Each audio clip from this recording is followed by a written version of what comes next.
Oke, saya next move. Eh, nah, apa sih itu mental health? Orang kan bilang mental health gitu ya. Nah, ini kalau didefinisikan sebagai oleh WHO, ini kita pakai WHO aja ya. Itu state of well-being. Nah, well-being ini apa ya? Kondisi well apa ya? Jadi emang agak susah. Kalau saya sih lebih senangnya pakai well-being, di mana seorang individu itu bisa memahami kemampuan dia dan bisa cope. Cope tuh bisa mengatasi dengan stres sehari-hari atau stres kehidupan nyata, dan dia bisa produktif dan kontribusi ke komunitas. Jadi ada dua di sini untuk kemampuan dia untuk realize ability atau cope, dan yang penting juga adalah productively and contribution to the community. Jadi bukan hanya individu, tapi bagaimana dampaknya terhadap sosial. Itu definisinya. Nah, ini miscommon conception atau apa? Kayak orang suka mental health itu apa sih? Nah, mental health itu ini bagus is dan is not. Is itu ya emang penting buat semua kita, dan kita memang harus meluangkan waktu buat mental health. Evolving, dia berubah-ubah. Jadi nggak bisa mental health A di satu kondisi misalnya dari satu skala sampai 10, 3 terus enggak. Dia akan bisa bergeser-geser, akan bisa bergerak. Kemudian kompleks, kemudian mempengaruhi kita dan bagaimana kehidupan kita sehari-hari, dipengaruhi oleh berbagai macam faktor. Ini sangat kaitan dengan physical health ya. Jadi physical health sama mental health tuh saling saling mempengaruhi. Mana yang duluan tuh kayak telur sama ayam. Terus bagian dari kita dan real. Jadi jangan didinai karena mental health itu real. Dan ini bukan ya a sign of weakness, bukan tanda-tanda seorang itu lemah, bukan hanya tentang negatif, bukan hal yang memalukan, bukan juga segala sesuatu yang itu kan cuman kamu aja yang mikir kayak gitu, bukan kayak begitu juga. Uh, Something you decide to have yang emang kita harus harus prioritaskan, apa bukan, jadi emang bukan kayak apa kayak takdir gitu, bukan. Terus hanya relevan kepada mereka yang struggling, tidak, ini penting untuk semuanya, tidak sama dengan mental illness, dan bukan juga sesuatu yang kita mulai cari kalau kalau sesuatu itu mulai broken. Ini dari sini ya, sumbernya. Oke, nah ini yang saya bilang mental health is just important as physical health. Kalau kita kan pengen sehat, apa sih? Makanan teratur, olahraga rajin, dan lain-lain. Mental health juga sama ya. Jadi mental health itu sesuatu yang harus kita latih, sesuatu yang juga nggak bisa kita berharap tiba-tiba mental health kita kuat. Oh, nggak bisa. Jadi memang harus sesuatu yang harus kita kita latih, kita bangun. Dan dia sama pentingnya dengan physical health. Malah ada penelitian, saya lupa berapa persentasenya. Jadi kan penyebab kematian tertinggi itu kardiovaskular ya, apa dengan jantung kayak gitu, dan mental health ini berkontribusi besar terhadap physical health seseorang. Nah, kenapa mental health itu menjadi penting? Pastinya karena dia tadi yang saya sudah bahas mempengaruhi physical health kita. Kemudian dengan mental health yang baik, pastinya relationship lebih baik dong. Hubungan kita dengan keluarga, hubungan kita dengan teman, hubungan kita dengan rekan kerja, hubungan kita dengan sosial pastinya lebih baik. Itu nggak toksik gitu ya kita ini. Dan yang diharapkan memang lebih produktif, kita bisa lebih berkontribusi bagi masyarakat. Produktif itu tidak harus selalu kerja ya, di mana-mana bisa produktif. Live life to the fullest, ya kalau kita pengen live life to the fullest, ya mental health kita memang harus baik. Kita bisa lebih menikmati hidup, kita bisa lebih enjoy. Dan yang tadi terakhir adalah benefit to society, karena ultimate-nya kita itu sebagai makhluk sosial, nggak bisa dihindarin. Bagaimana kita bisa berfungsi juga itu penting. Dan ini sebetulnya di mental health as a universal human right, ini juga penting juga buat kita untuk bisa berkontribusi untuk membangun mental health di sekeliling kita.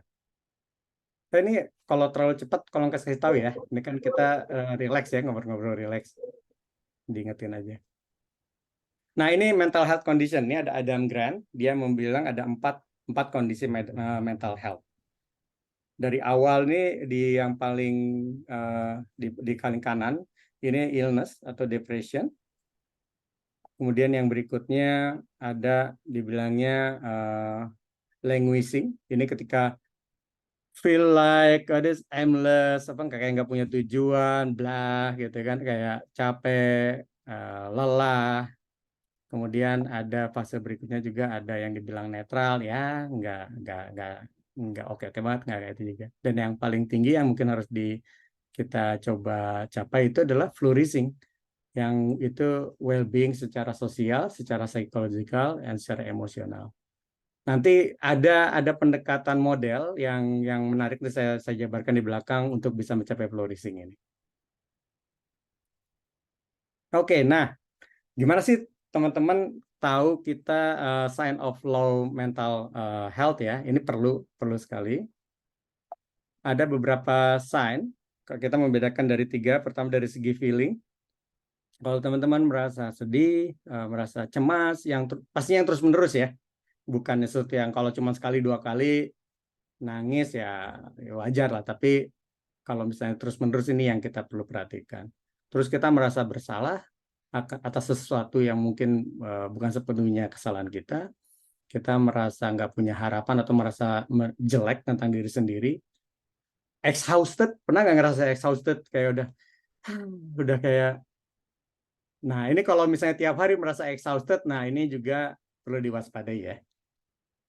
Atau merasa alone, kok saya merasa sendiri, worried, atau saya merasa khawatir, takut, merasa tegang, terus atau merasa ketakutan, malam-malam kebangun. Saya juga sering sih pernah malam-malam kebangun, nggak sering ya. Tapi kalau udah tiap hari malam kebangun, nah itu hati-hati ya. Dan overwhelm, apalagi di dunia sekarang ya. Nanti saya ceritakan di beberapa di zaman now ini memang ternyata dampaknya lumayan juga. Nah terus atau secara pemikiran, mikir saya I can cope, saya nggak bisa ngatasin ini. Besok saya ada deadline dan saya nggak bisa ngatasin, atau saya punya manajer yang mengerikan atau apa dan saya tidak bisa menangani. Itu juga thought yang atau tentang hidup secara umum ya. Atau saya tidak bisa fokus, atau saya tidak I'm useless, or saya tidak berguna, segala sesuatunya salah, nggak ada jalan keluar nih. Saya juga nggak akan mungkin bisa lebih baik, ini udah my lowest, atau udah saya nggak ngerti lagi kayak gimana, atau saya mau ngapain lagi ya. Itu juga thought yang bisa menandakan low mental health. Nah secara behavior ini ada di perubahan motivasi dan energi level. Kalau tadinya teman-teman biasanya tiap bangun pagi langsung let's conquer the world, wah gitu ya. Terus tiba-tiba tuh malah jadi nggak ada energi, malah buka selimut ya susah. Walaupun tuh saya juga sering sih buka selimut susah ya. Tapi berbeda, agak bedanya tuh memang kalau ini memang kayak udah nggak ada energi aja gitu. Atau kita nggak bisa nemuin enjoyment atau pleasure. Orang lain happy, kita kok kayak ya gitu ya.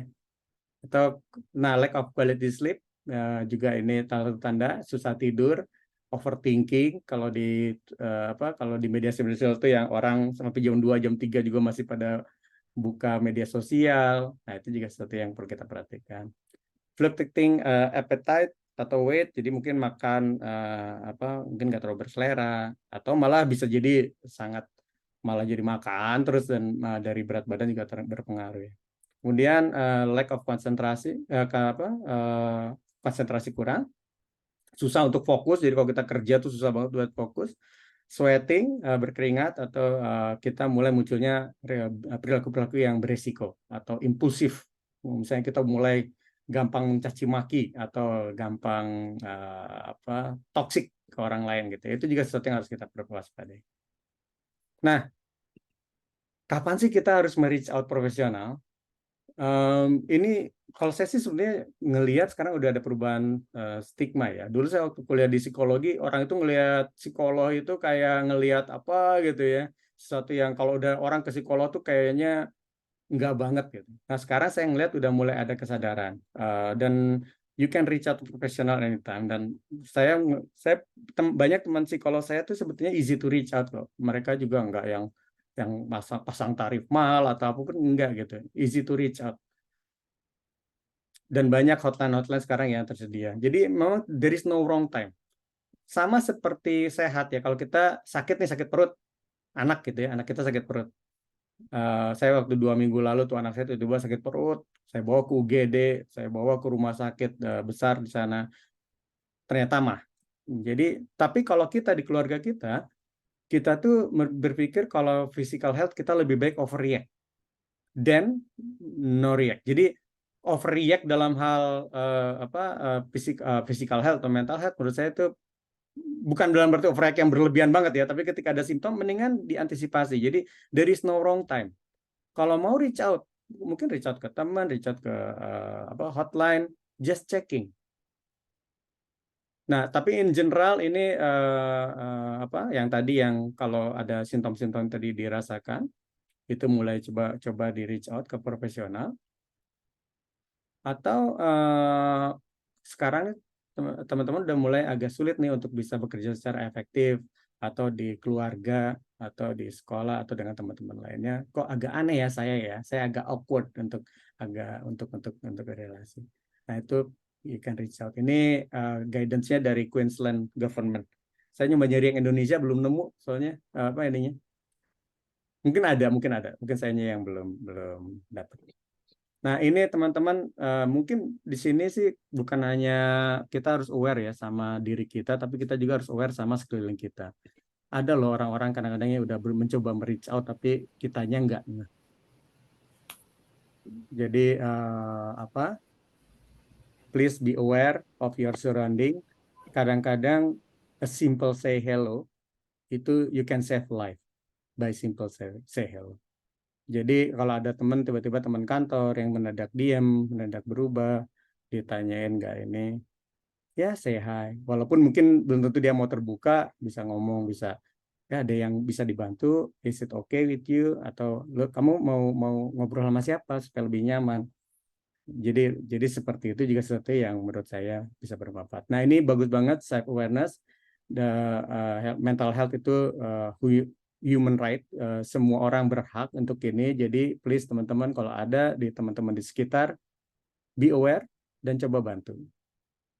Dan kalau misalnya malah kalau ada yang di sini udah menjadi manajer atau memiliki tim, be aware of your team karena ini juga ada penelitian manajer itu memegang peranan penting, ternyata 69% dari mental health, hampir sama pentingnya dengan partner. Jadi be aware dan mulai bantu. Kalau dari saya mungkin itu dulu ya untuk sekarang ya. Mungkin saya kembalikan ke Mbak Nisa. Oke, terima kasih Pak Erwin. Tadi sudah ada sedikit introduction ya teman-teman ya terkait apa itu kesehatan mental dan bagaimana sih ciri-cirinya dan juga kapan sih sebenarnya waktu terbaik. Ternyata tidak ada there is no wrong time ya Pak ya buat menghubungi profesional gitu karena ketika kita pasti tahu lah kapan waktunya untuk menghubungi profesional. Oke, mungkin dari Pak Erwin kita stop dulu di sini dan kita akan lanjutkan ke pemateri kita yang kedua nih. Udah siap juga nih, ada yang cantik-cantik di sini, ada Mbak Citra Regina Apris atau Kak Apris ya. Hai Kak Apris, apa Halo kabar? semua. Jadi Kak Apris ini adalah seorang communication officer di salah satu NGO Indonesia dan beliau saat ini juga didiagnosa memiliki bipolar syndrome and borderline personality disorder atau BPD. Kak Apris ini adalah lulusan program studi hubungan internasional di University Muhammadiyah Malang dan kini juga bekerja sebagai communication officer di Publish What You Pay Indonesia.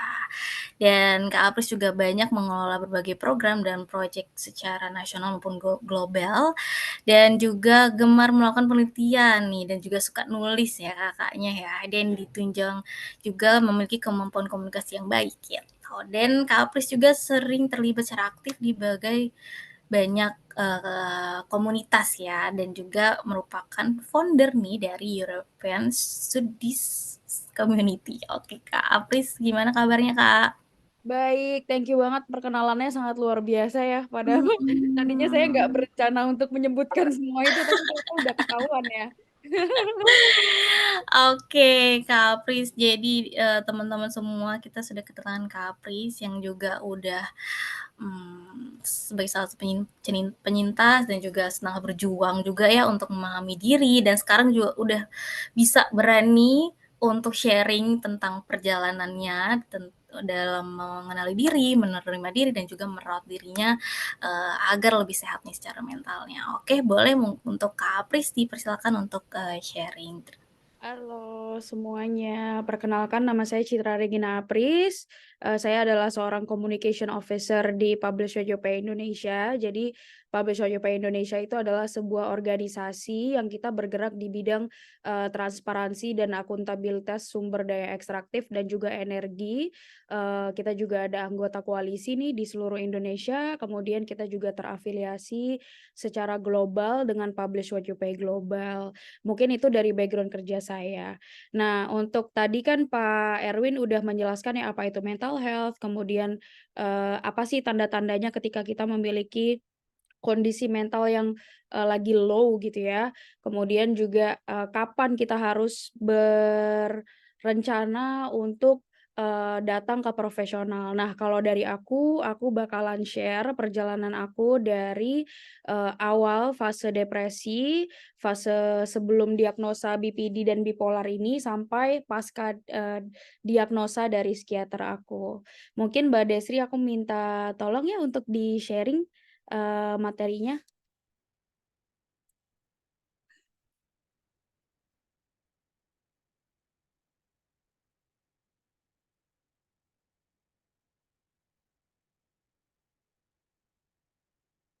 Oke, sudah terlihat ya teman-teman dari page 1. Oke, jadi ini mental health journey aku, seorang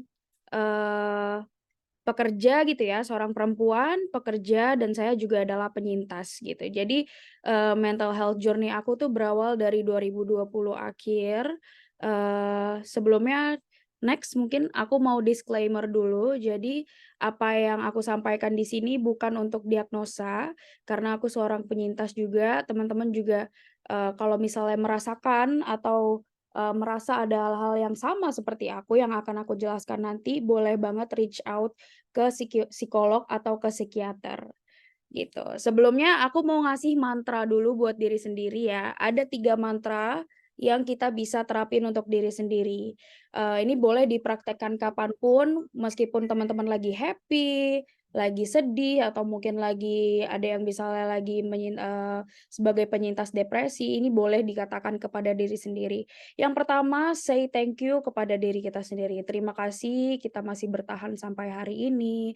Terima kasih kita masih bisa menjalani hari-hari dengan sempurna. Terima kasih diri kita sudah membuat diri kita sendiri bangga. Itu mantra thank you. Yang kedua adalah say I'm sorry. Maafkan aku ya diriku kalau misalnya aku membuat kesalahan kepada diriku sendiri, kalau misalnya aku kurang peduli sama diriku sendiri, kalau misalnya aku kurang aware sama diriku sendiri, aku kurang memperhatikan kesehatanku sendiri, aku kurang memperhatikan kebahagiaanku sendiri. Say I'm sorry. Dan yang ketiga adalah say I love you.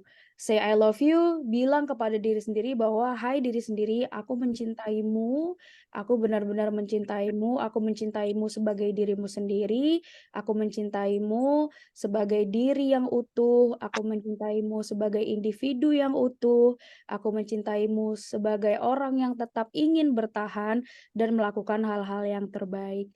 Jadi ini mantra untuk diri sendiri. 3. Say thank you, say I'm sorry, say I love you. Aku juga baru dapat ini ketika aku habis rawat inap kemarin dan psikiater aku ngasih tahu bahwa mantra ini itu bisa memperkuat diri sendiri. Karena hal atau orang yang bisa kita andalkan sebenarnya itu diri sendiri. Walaupun support system ya, support system atau lingkungan sekitar itu mendukung juga dengan kesehatan mental kita, tapi orang pertama yang perlu kita aware, yang perlu kita sayangi adalah diri sendiri. Jadi say thank you, I'm sorry, and I love you myself. Jadi itu mantranya ya teman-teman. Boleh dipraktekkan kapanpun dan ini ampuh buat aku dan semoga ini ampuh buat teman-teman semuanya. Oke, next. Eh, jadi gini teman-teman, aku merasakan gejala-gejala ini itu pada 2020 akhir. Kita itu kan punya kapasitas ya dalam diri. Kita tuh punya kapasitas dalam diri, kapan kita merasa kuat melakukan, sesuatu. Kalau aku waktu itu adalah, aku adalah orang yang tidak pernah miss akan deadline-ku sendiri. Jadi semolor-molornya, seprokrastinasinya, misalnya kayak lagi mager banget ngerjain sesuatu, aku nggak mungkin melewatkan deadline yang sudah aku tentukan. Nah, itu kan kayak karakter diri aja gitu kalau kita lagi merasa normal, merasa oke gitu ya. Tapi kalau misalnya waktu fase depresi ini, aku merasa bahwa, kenapa ya aku tidak bisa melakukan apapun. Aku tidak bisa melakukan hal-hal simpel, sesimpel bangun dari tidur, turun dari kasur, sesimpel, hasrat untuk makan, hasrat untuk pipis itu nggak ada. Jadi apa yang salah dari aku gitu. Jadi waktu itu aku merasa, menarik diri dari kehidupan sosial gitu, dan aku merasa nggak ada yang bisa ngerti kondisiku pada waktu itu. Bahkan aku inget banget waktu fase depresi mayor, aku juga tidak menerima telepon, tidak menerima pesan apapun dari orang kantor, dari teman aku, dari orang tua aku, dan aku pun tidak mengerti itu kenapa ya. Kenapa aku tulis di sini fase depresi mayor, waktu itu aku langsung mencari psikiater dan psikolog untuk mencari tahu aku kenapa, karena ini sudah sangat mengganggu. Karena yang terjadi adalah aku mengalami penurunan konsentrasi yang drastis. Dan tidak mampu bekerja. Terus juga aku mengalami gangguan tidur. Kalau sudah tidur, aku bisa tidur tuh 3 hari tanpa bangun. 3 hari tanpa bangun, kalau bisa nggak tidur, melek gitu ya, itu bisa 7 hari tanpa tidur. Nah, itu kan gangguan tidur yang sudah sangat tidak wajar ya. Kemudian aku merasa sedih dan murung yang teramat sangat, tapi aku nggak tahu nih, alasannya apa gitu. Cuman rasanya hati ini rasanya murung, rasanya Eee, tidak ada tempat mengadu, rasanya tidak tahu juga apa yang dirasakan gitu ya.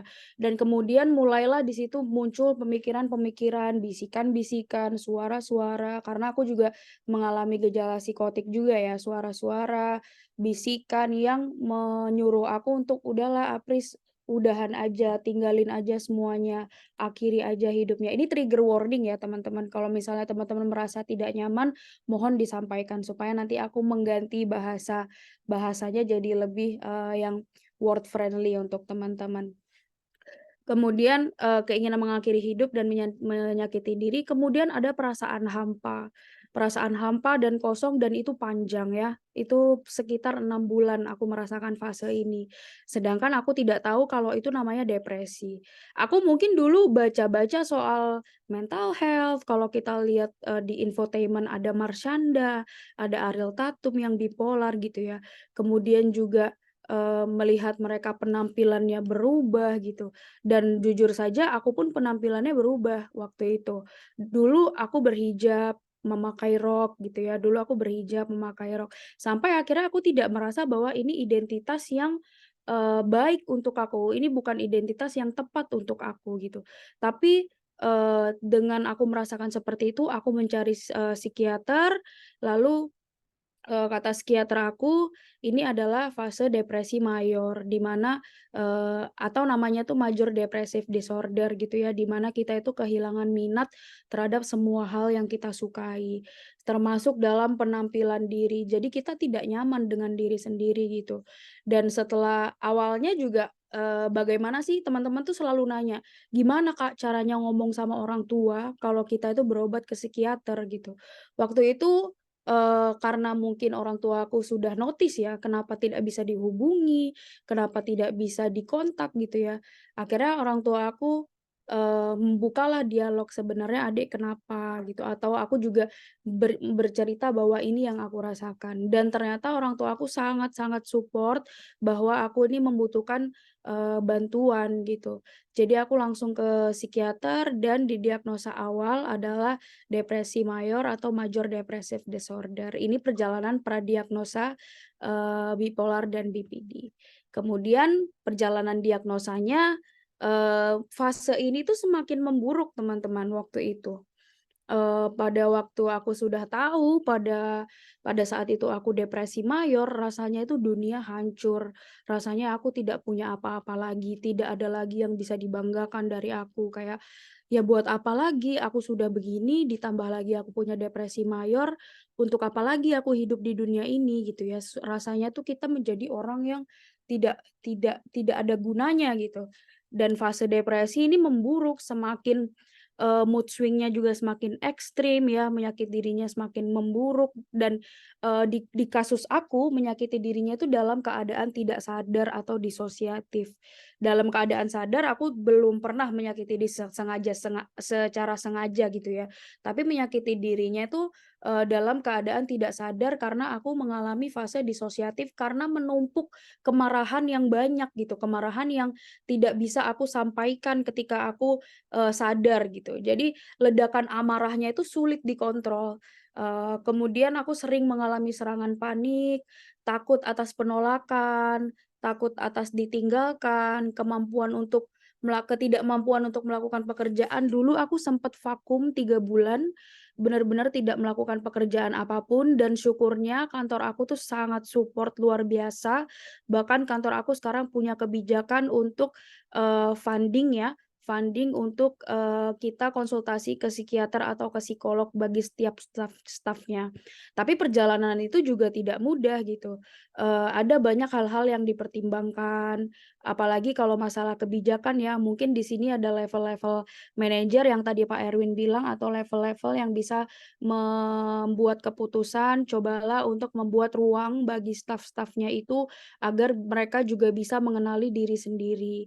Nah, ketika perjalanan diagnosa ini, aku akhirnya dianjurkan untuk, melakukan tes MMPI, guna penegakan diagnosa dan ternyata dari tes MMPI itu apa sih, Kak? Semacam tes kepribadian ya. Jadi kita menjawab pertanyaan yang begitu banyak, nanti keluarlah indeks kesehatan mental gitu.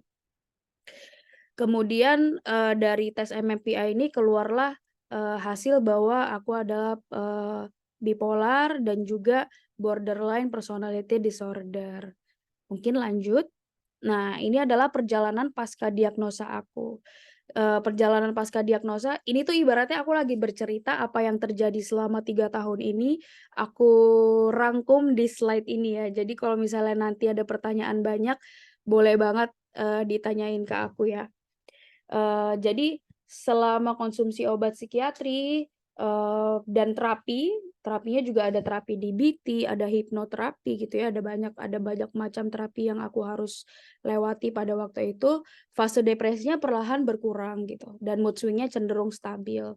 Menyakiti dirinya juga semakin jarang, ledakan amarahnya masih ada, tapi yang bisa dikontrol. Kemudian sudah jarang sekali mengalami serangan panik, tidak takut lagi atas penolakan. Kadang kan kita kalau di-reject gitu ya sama orang, kita pengen apa, tapi orang itu me-reject, kadang kita sakit hati. Nah, itu bisa dilatih, bahwa tidak semua hal yang kita inginkan, itu kita bisa dapatkan secara langsung, atau kita bisa dapatkan semudah itu, gitu. Jadi, ada batasan-batasan yang kemudian aku semakin tolerir, semakin bisa diatur, kemudian semakin juga bisa belajar menerima, gitu.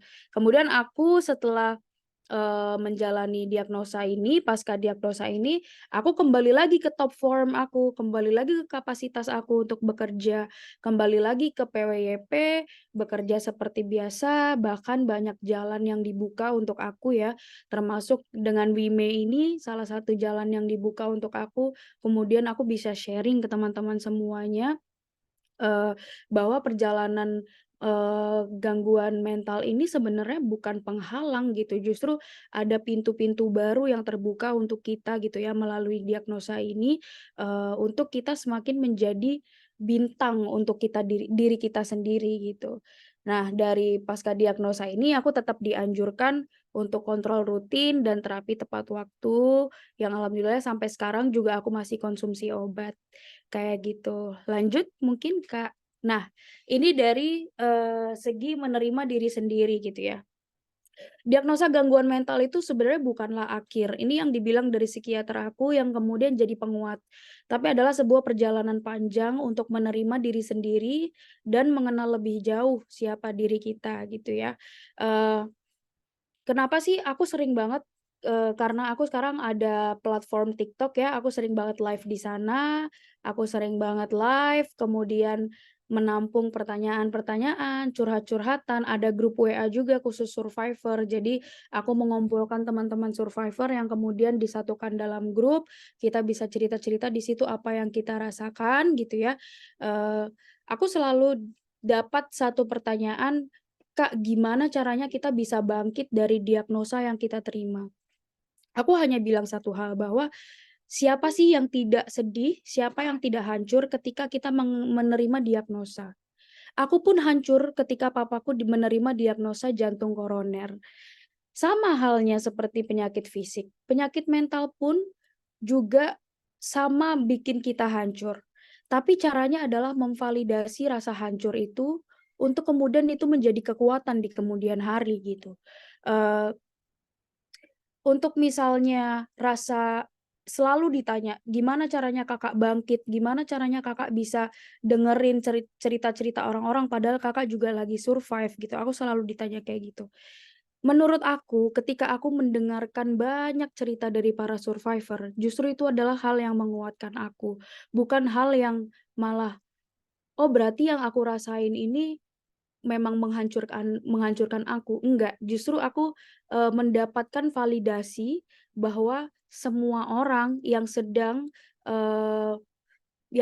berjuang dengan mentalnya, semua orang itu adalah orang yang luar biasa. Kita ini orang-orang yang terpilih, kita ini orang-orang yang memang dimampukan untuk merasakan ini, supaya kita naik kelas ke depannya. Jadi itu yang selalu aku sampaikan ke teman-teman, yang kemudian merasa kecil hati. Wajar saja kalau kita merasa kecewa, wajar kalau kita merasa, hancur gitu ya. Tapi yang aku ingat adalah perasaan itu tidak akan tinggal selamanya. Perasaan senang itu tidak akan tinggal selamanya. Perasaan sedih itu juga tidak akan bertahan selamanya. Perasaan duka juga tidak akan bertahan selamanya. Jadi selama kita bisa me-manage emosi kita, mengenali apa yang menjadi perasaan kita, memvalidasi apa yang menjadi perasaan kita, semuanya itu bisa dilatih. Seperti yang Pak Erwin bilang tadi ya, semuanya itu bisa dilatih, kemudian kita menuju stabil pun walaupun ada fase naik turun, selama 3 tahun pun aku tidak hanya terpatok dari 3 fase itu ya, ada fase naik turun, ada fase kritis, ada kemudian fase sangat stabil. Tapi nggak apa-apa, itu bagian dari perjalanan. Jadi diagnosa gangguan mental ini bukanlah akhir, tapi sebuah perjalanan panjang untuk menerima diri sendiri dan mengenal lebih jauh siapa diri kita. Itu dia dari aku, teman-teman. Nanti kalau ada yang mau ditanyakan, boleh banget untuk sharing-sharing bersama ya. Thank you. Thank you, Wime. Wah, thank you Mbak Apris. Mungkin teman-teman semua bisa give round of applause ya, dikasih reaction buat Mbak Apris pas udah sharing pengalamannya yang pasti Teddy dari 2020 ya Kak ya. Pasti itu perjalanan yang sangat tidak mudah gitu, apalagi hingga saat ini Kak Apris sudah bisa sharing ke teman-teman semua gitu. Oke, sebelum kita ke sesi tanya jawab, kita akan kembali lagi ke Pak Erwin nih ya. Kita denger lagi nih insight dari Pak Erwin. Tadi kan udah dengar cerita juga dari Kak Apris. Kita dengarkan nih untuk memvalidasi gitu. Hal-hal yang sudah Kak Apris lakukan nih sebenarnya dari segi keilmuan ini bagaimana sih gitu. Ayo kita kembalikan lagi ke Pak Erwin. Silakan Pak Erwin. Ya, thank you Mbak Nisa, thank you Mbak Apris for sharing, luar biasa Mbak Apris. Saya senang dengan yang di quote terakhir itu apa, menerima diri sendiri ya, karena memang Kalau teman-teman lihat di berbagai jurnal itu ya, atau intinya itu kan kita dibilangnya apa, live wholehearted. Jadi kita tuh emang harus menerima positif dan negatif kita ya. Emang itulah kita. Kita itu perfect karena positif dan negatif kita, bukan hanya positifnya saja. Jadi embrace ourselves dengan dengan segala kita itu luar biasa sih. Oke, kalau dari saya nih sekarang ini saya pengen sharing teman-teman. Memang ya tantangan kita di zaman sekarang itu ternyata tidak lebih mudah. Walaupun teknologi itu kan diciptakan untuk membantu manusia ya. Tapi ternyata memang modern life itu is not easy. Atau is not always easy ya. Saya hanya ingin sebenarnya di sini hanya sharing-sharing. Ini di tips juga buat teman-teman dan buat pengingat buat saya. Jadi seperti apa yang harus kita lakukan? Nah, ini yang pertama tadi kata Mbak Apris, self awareness itu sangat penting ya, kayak Mbak Apris sudah menyadari diri. Nah, kita juga harus menyadari bahwa ternyata memang di zaman sekarang itu tantangan juga nggak gampang. Kayak teknologi advancement. Dulu teman-teman masih ingat ya, Mas. Kalau saya dulu zaman dulu masih ingat tuh sebagai orang HR bungkus-bungkusin surat kenaikan gaji itu pakai amplop gitu di sekarang udah pakai email, sekarang sudah ada Teams, malah beberapa sudah pakai sosial media juga. Jadi evolvement teknologi juga ternyata di satu sisi membuat kita juga nggak mudah ya. Dan teknologi advancement itu beberapa membuat kita jarang bergerak sayangnya. Kayak misalnya kita sekarang lebih mungkin kayak untuk connect sama temen, instead of going outside, kita mungkin lebih banyak di rumah dan tidak bergerak. Padahal pergerakan fisik itu secara scientific membuktikan diperlukan untuk mental health kita. Jadi kalau kita bergerak, itu badan itu akan mengeluarkan hormon atau otak kita mengeluarkan hormon, salah satunya endorfin, yang untuk membantu kita mengatasi rasa tidak nyaman. Jadi kalau teman-teman emang teknologi advancement ini satu sisi membantu, tapi di satu sisi lain membuat kita juga nggak bergerak. Belum kita menghadapi stres dengan terus-menerus perubahan di tempat kerja, yang tadinya tinggal angkat telepon sekarang udah harus pakai Teams. Banyak perubahan yang ada positif ada negatifnya, tapi juga itu harus kita sadarin. Dan kemudian, nah ini tadi fast password, teman-teman ngerasain nggak sekarang itu kayaknya kita harus cepat. Nggak ada alasan kita buat lelet, nggak ada alasan kita buat bilang no. Bahkan kapan aja kita WhatsApp bisa dihubungin, bisa dikontak, dan itu membuat memang hidup kita juga nggak mudah. Jadi kemudian sosial media juga di satu sisi membuat kita menjadi alone, disconnect dengan reality. Ini juga harus teman-teman pahamin. Kita banyak banget option sekarang. Ternyata banyak option bukannya lebih mudah ya. Kalau zaman dulu saya pulang RCTI atau zaman 1 gitu ya, TV itu, atau dulu malah TVRI dulu, atau zaman jadul banget. Sekarang mau nonton apa? YouTube ada, Netflix ada, atau mau buka TikTok, mau buka Twitter, ternyata abundance of option itu juga suatu stressful. Nah, economic inflation pastinya ya. Harga rumah sekarang berapa coba? Teman-teman, kalau teman-teman di Jakarta nih ternyata punya uang 1 miliar aja nggak cukup buat punya rumah yang nyaman gitu, dan itu juga nggak mudah. Jadi, dan terakhir tuh work demand yang tadi saya bilang, dengan kecepatan ini ternyata tuntutan kayak zaman dulu ya. Zaman dulu kita keluar nggak ada HP, bos nggak bisa kontak ya maklum gitu kan. Nah sekarang kapan aja bos bisa reach out, kita lagi cuti juga diteleponin mulu. Nah itu juga ternyata yang membuat ternyata modern era influence ini juga cukup berperan terhadap mental health kita. Ini kenapa saya sharing ini buat awareness kepada teman-teman bahwa emang zaman sekarang kita mungkin membutuhkan strategi yang berbeda. Dan kadang-kadang saya ngelihat ya di Twitter itu atau di di TikTok atau di Instagram menyalahkan generation Z yang seakan-akan lemah. Kalau saya ngelihatnya dari sudut pandang yang berbeda. Memang dunianya berbeda. Dunianya berbeda dan tidak mudah juga untuk generation Z untuk adapt dengan perubahan-perubahan yang terjadi. Oke, nah ini saya yang lebih lanjut ingin saya share juga mengenai stres. Mungkin teman-teman udah tahu stres ya. udah sering lah, ini di forum manapun kayaknya stres itu common banget. Ini pengingat aja.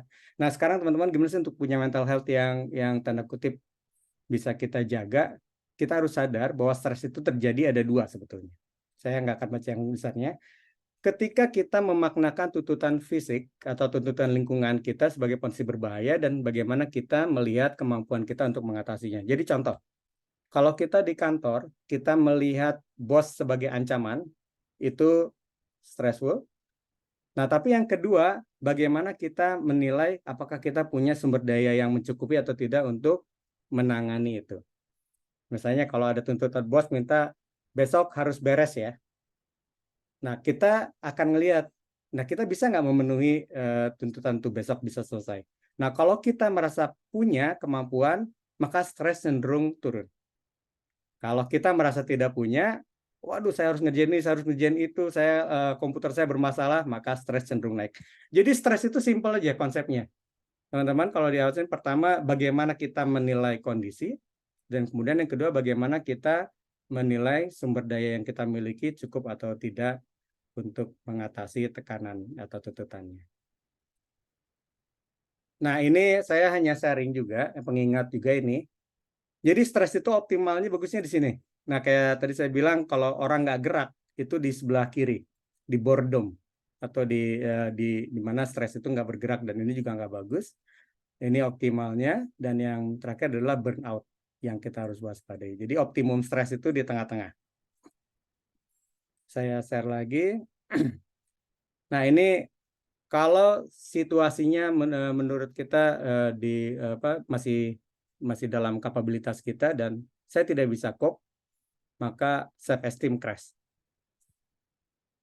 Tapi kalau sebaliknya, saya yakin saya bisa cope tapi ternyata situasinya lebih dari yang saya mampu, maka ini heading ke stressful fall. Jadi delusi, bahwa saya nggak bisa ngatasin sebenarnya. Yang sehat itu pastinya productive stress, di mana situasinya memang sesuai dengan kemampuan kita, dan kita percaya bahwa kita bisa cope.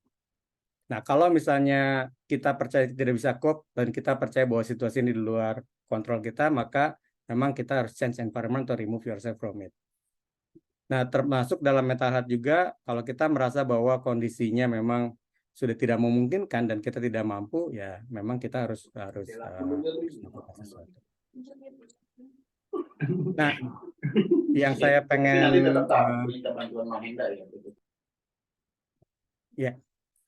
yang saya pengen tekanin teman-teman, stres itu kaitannya erat dengan persepsi. Ini saya ini klasik picture ya, gambar klasik bahwa orang tuh bisa mempersepsikan berbeda-beda 6 atau 9.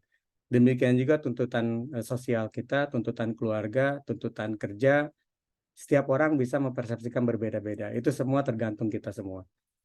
Jadi perubahan mindset itu sangat penting untuk kita bisa menjaga kondisi mental kita. Nah, yang juga tidak kalah penting, ini yang harus dikembangkan untuk bisa mampu mengatasi stres. Banyak nih ternyata PR kita. Ini saya baru ada 6 dari sekian banyak ya. Pertama, saya pengen mengingatkan buat kita physical health itu penting ya. Jadi tadi ayam telur itu, ya kita untuk bisa mengatasi masalah kita harus memastikan kita sehat. Kalau kita sendiri nggak jaga makanan, kita sendiri nggak pernah bergerak, akan susah buat kita ngatasin tuntutan-tuntutan di luar. Dan tadi saya bilang, saya sudah share di depan, tuntutan zaman sekarang tuh nggak lebih mudah ternyata. Kemudian yang pasti finansial bukan berarti harus kaya ya, tapi financial planning. Kita juga harus bisa menyesuaikan dengan tuntutan dengan gaya hidup kita. Yang ketiga, yang sangat penting juga sosial. Jadi mau nggak mau harus kita sadarin kita itu social creature, makhluk hidup sosial. Jadi kita memang harus punya sistem support yang baik. Kayak tadi Mbak Apris cerita gimana keluarganya sangat memberikan dukungan. Atau alhamdulillahnya Mbak Apris bisa ketemu dengan komunitas yang juga mensupport Mbak Apris.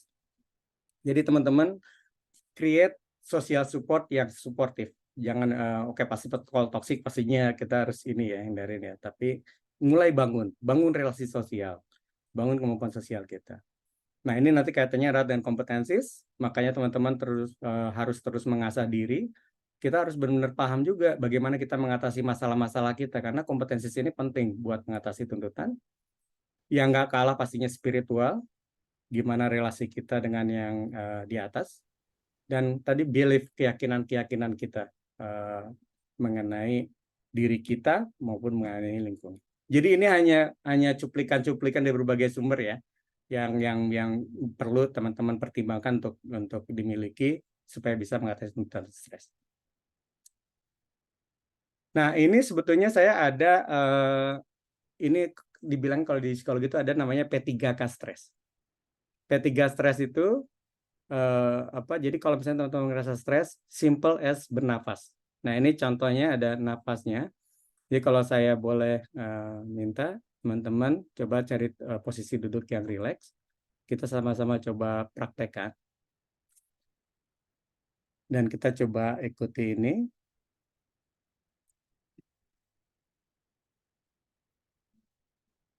Tarik nafas. Buang nafas. Tarik nafas. Buang nafas.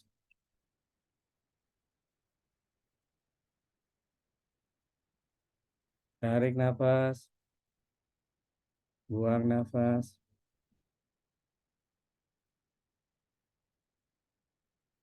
Tarik nafas. Buang nafas. Oke. Nah, ini saya kalau boleh sharing, teman-teman bisa ngelakuin ini tiap hari. Jadi intinya tarik nafas, kemudian buang nafas lebih lama. Itu sangat membantu menurunkan level anxiety dan stressful di kita. Jadi mudah-mudahan ini bisa membantu teman-teman kalau misalnya ngerasa stres, overwhelmed, ingat breathing. Ini dari berbagai penelitian terbukti sangat ampuh untuk menurunkan stres kita. Mungkin itu skill terakhir sih sebelum saya akhirin. Ini nanti mungkin kalau di next, kalau kita mau bahas lebih lanjut, ini ada well-being strategis yang sangat bagus dari Martin Seligman. Beliau ini foundernya atau pendirinya Positive Psychology. Jadi intinya untuk punya well-being yang bagus ada 6 faktor. Ada positive emotion yang nanti mungkin bisa kita explore lebih lanjut. Mungkin itu dari saya, Mbak Nisa. Oke, terima kasih Pak Erwin atas sharing-sharingnya. Sekali lagi mungkin teman-teman bisa kasih reaction buat kedua pemateri kita pada hari ini yang luar biasa, yang sudah sharing tentang kesehatan mental dan juga terkait pengalaman pribadinya Kak Pris juga tadi ya. Dan sekarang ini mungkin tadi teman-teman ada yang masih kayak penasaran dan masih pengen tanya-tanya nih lebih lanjut, mau ke Pak Erwin atau ke Kak Apris juga nih tentang pengalamannya, boleh banget. Kalau mau bertanya langsung bisa raise hand atau bisa juga drop di kolom chat ya teman-teman. Oke, sambil tunggu yang mau raise hand nih, udah ada pertanyaan dari Ibu Budi Susilorini, Mas Erwin, Mbak Apris, gimana sih cara yang baik atau apa sih batas-batas yang harus kita perhatikan saat menunjukkan empati pada teman, nanya kabarnya gimana gitu ya, atau baik-baik aja nggak sih tanpa harus menyinggung hatinya gitu. Jadi dan harus seberapa sering juga nih kita tanya untuk tahu kondisinya seperti apa. Sedangkan mungkin saya sendiri nih ya katanya bukan suka yang cari tahu urusan orang gitu. Jadi mungkin gimana caranya ya nunjukin empati gitu ke temen yang mungkin kita lagi lihat dia ini lagi kelihatannya lagi nggak baik-baik aja. Oke, boleh Pak Erwin mungkin bisa bantu untuk menjawab terlebih dahulu. Boleh Mbak, ini dari masih opini pribadi nih ya. Opini pribadi Iya. sih kalau saya pastinya kita pertama perlu sadar, memang tadi bagus banget nih Mbak Budi, tanpa harus menyinggung hati. Karena seringkali yang perlu kita sadarin bahwa belum tentu orang itu memang nyaman sama kita. Dan kita harus menerima itu. Bukan berarti kita tuh harus selalu, wah kalau dia nggak mau ngomong saya ya udah, malah kita jadi tersinggung gitu ya. Jangan sampai juga gitu. Karena nggak semua orang kadang-kadang nyaman dengan orang tertentu dan kita harus accept itu. Jadi kalau menurut saya simple, hello, are you okay? Ada yang sesuatu yang mau diomongin, simple as hello itu akan sangat membantu. Atau bagusnya kalau emang bisa kita sharing mengenai hal-hal yang positif atau apa itu bisa. Cuma memang yang kalau dia memang belum mau membuka, that's okay. Kita juga harus memberikan ruang, tapi memberikan indikasi bahwa ada somebody care sama kamu loh. Kalau ada orang yang peduli, itu menurut saya udah sesuatu yang luar biasa. Tentunya dengan genuine genuine asking. Tapi ini menarik, saya belum mungkin itu bisa itu dulu dari saya. Monggo Mbak Apris. Iya, kalau saya sih sama ya kayak Pak Erwin ya. Maksudnya kita juga perlu mengidentifikasi gitu seberapa batasan kita kemudian supaya tidak menyinggung orang itu gitu ya. Cuman boleh kita katakan bahwa saya ada di sini loh, kalau misalnya kamu membutuhkan teman cerita gitu, saya ada di sini, saya mendengarkan, saya menemani kamu kayak gitu. Karena sebenarnya kadang orang itu satu tidak punya tempat cerita, dua dia takut mendapatkan penghakiman. Apalagi kalau dari segi survivor ya, kalau misalnya dari orang-orang seperti saya ini, kadang saya tuh mau cerita gitu, tapi takut cerita saya ini diabaikan atau enggak malah dihakimin, "Ah, mungkin itu pemikiran lo aja kali," suka digituin gitu. Tapi caranya, membangun ini kan bagian dari support system ya, bagian dari support system caranya bisa, nggak langsung ditanya, "Kamu kenapa? Are you okay?" gitu. Tapi kayak, "Eh, kalau mau cerita-cerita boleh loh, lagi santai nih," gitu. Jadi dengan cara yang persuasif tapi masuk gitu, sehingga orang yang kemudian kita ajak bicara juga nyaman. Mungkin itu jawaban dari saya ya, Mbak Nisa. Sorry Mbak, ada satu lagi saya tambahkan ya Mbak. Kalau misalnya tadi udah mau membuka, non judgmental ya, karena bisa jadi orang itu nggak butuh solusi, cuma butuh curhat atau ekspres emosinya dia. Kemudian listening to understand, bukan listening to reply. Jadi nggak usah juga, wah gitu aja. Kalau saya malah jadi Iya malah iya, balik jadi adu kita malah nasib ini gitu ya. ya, Jadi Pak? adu nasib, heeh. Biasanya gitu ya. Oke. Oke, terima kasih Pak Erwin dan Kak Apris jawabannya. Mungkin pertanyaan kedua ini juga masih mirip-mirip ya sama yang pertama tadi. Kalau misalkan nih kita lihat teman, kayaknya ini dia nggak sehat sih ya sementally gitu. Tapi dia bilangnya oke terus. Jadi kita padahal ini rata-rata kalau kasusnya kayak misalkan mungkin ya yang terjadi takutnya malah jadi bad ending gitu. Jadi kita tuh sebenarnya harus gimana sih sebagai teman yang baik gitu. Silakan mungkin dari Pak Erwin. Oke, kalau dari saya sih, kalau kita udah melihat emang yang tanda-tanda mengkhawatirkan, at some point kita harus mengkontak ke yang yang punya wewenang. Kayak misalnya kalau di kantor, kita harus bisa kontak ke mungkin udah ke bagian HR-nya atau ke manajernya. Kalau udah kita ngeliat banyak yang tanda-tanda yang ini ya. Dan kalau misalnya itu teman kita, mungkin udah saatnya kita perlu juga kontak ke orang yang lebih punya otoritas. Dalam hal ini apakah ke orang tuanya atau karena bahkan di psikologi pun kita kalau misalnya kita ada klien kita emang ada tanda-tanda suicidal, yaitu sesuatu yang udah kayak red alert gitu. Kita juga harus melibatkan lagi yang lain. Itu sih. Oke, boleh Kak Apris untuk share juga mungkin kalau dari segi Kak Apris nih pengennya kalau waktu pas lagi pengalamannya ini lagi ngerasa fase-fase itu pengen tuh teman-teman tuh kayak gimana sih ke Kak Apris. Iya benar sih, ini juga dapat cerita banyak ya dari pertanyaan-pertanyaan teman-teman yang masuk juga ke saya, gimana sih caranya, kemudian untuk ini orang bilangnya oke-oke terus, tapi secara terlihat gitu ya, terlihatnya sangat-sangat down gitu. Pasti saya akan menyarankan coba, hubungi orang tuanya kayak gitu ya dan balik lagi permasalahannya kadang orang tuanya nggak terbuka, Kak. Nah ini dia nih kalau misalnya kita bisa bantu, benar kata Pak Erwin tadi, ada yang lebih berwenang itu lebih bagus ya karena, kadang kita juga ada sesuatu yang memang di luar kontrol kita gitu yang kemudian kita tidak bisa ambil alih gitu aja. Jadi memang harus ada, eee, dari otoritas yang berwenang gitu. Oke, jadi kita cari bantuan ke yang memang lebih bisa ini ya, bisa diandalkan untuk mengajak diri dia untuk ayo mungkin kita bisa cari solusinya sama-sama gitu.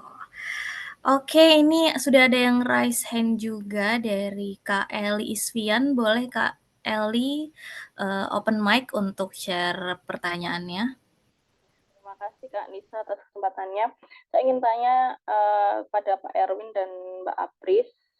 Jadi gini, apakah orang tua, jadi pengen nangis ya? Aduh. Pelan-pelan aja Kak.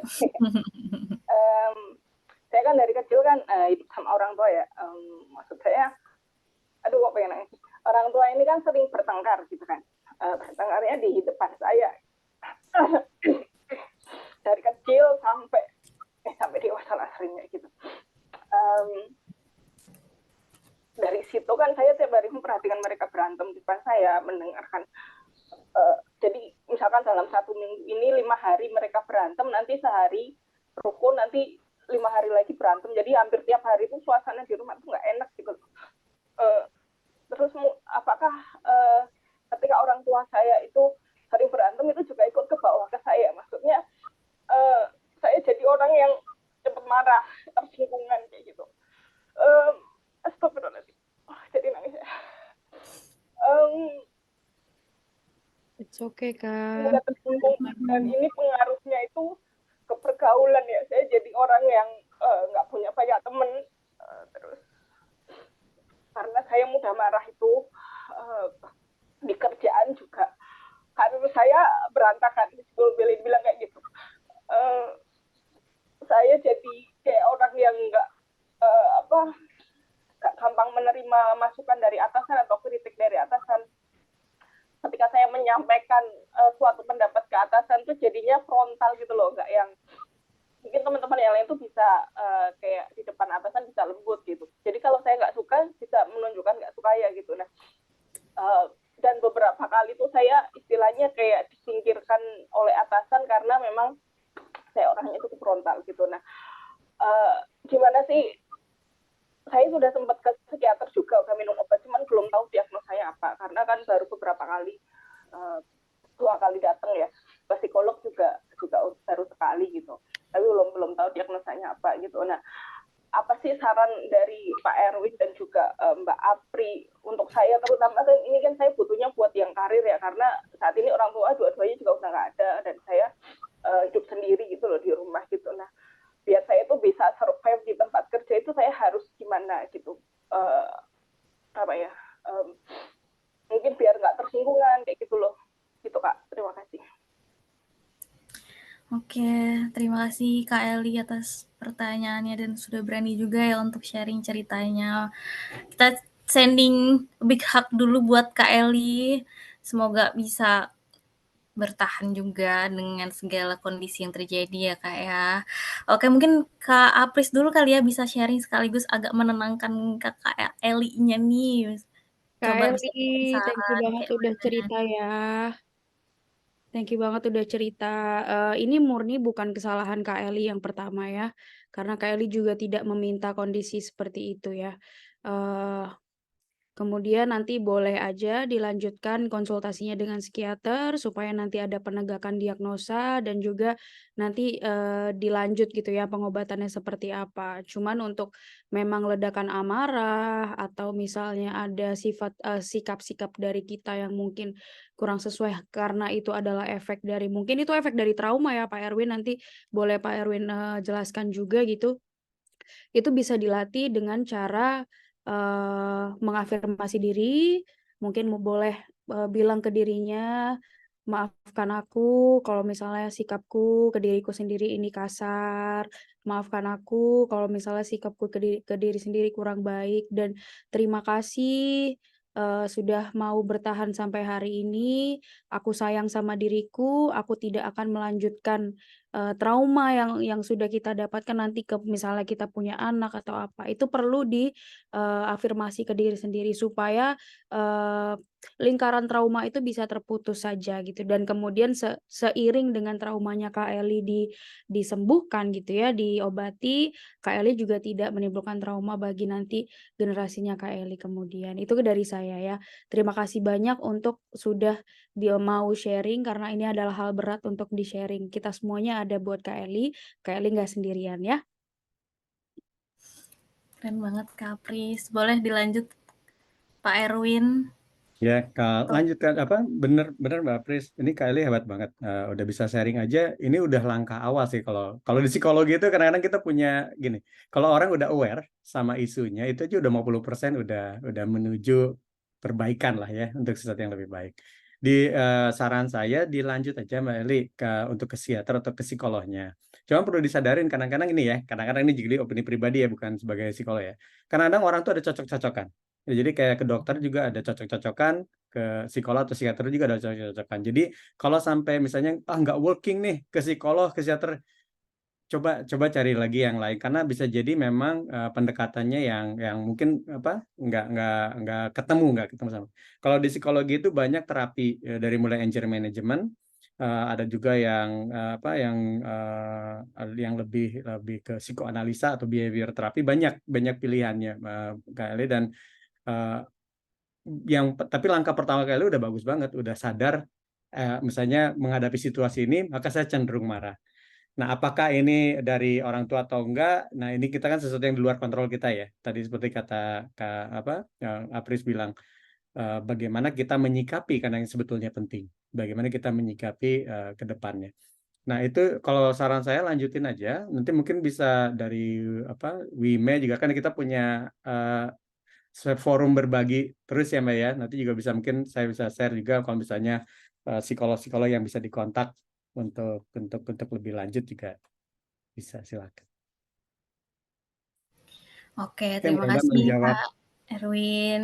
Untuk Kak Eli, tadi mungkin sudah cukup ya saran-sarannya dan pokoknya semangat untuk Kak Eli, semoga bisa menemukan solusi terbaik supaya bisa menjadi diri yang lebih baik lagi ke depannya. Oke, kita lanjut, ini masih ada yang raise hand juga. Silakan kepada Kak Mona Wasef, dipersilakan untuk open mic. Oke, halo Ya, Kak. makasih Kak Nisa, Kak Erwin, Kak Apris. Maaf nggak buka kamera ya. Pertanyaannya itu apa ya? Kan kalau misalnya ini kan kebetulan saya teman sekantor Kak Apris gitu ya. Jadi udah sempat nanya-nanya lah gitu. Cuma saya sebenarnya masih kurang paham gitu. Sebenarnya penyebab apa namanya itu mental health problem ini apa gitu? Apakah itu karena apa ya? Tadi kan banyak faktor-faktor masa zaman modern lah gitu yang mungkin bisa berpotensi menyebabkan masalah itu tadi ya mental health gitu. Nah, tapi saya lebih ingin tahu ini sih Pak, mungkin khususnya ke Pak Erwin ya. Karena saya kan udah punya anak ya umurnya 6 tahun gitu. Nah,